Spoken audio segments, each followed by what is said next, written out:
he approaches Jerusalem, tungod kay kabalo siya kung anong matabo sa Jerusalem, tungod nga wala siya namati sa Diyos.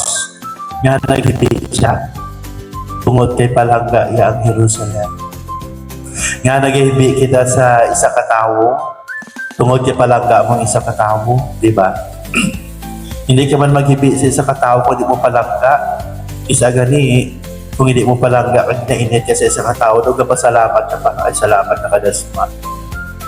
Diba? Isa gani ka pangamuyo ka man, pangamuyo pa kita, abay pa mag-ungad, ay salamat ng-ungad mo yun. Diba?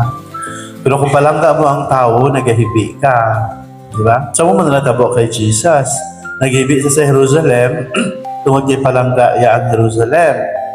That is why, naghibi siya. Hindi na siya naghibi.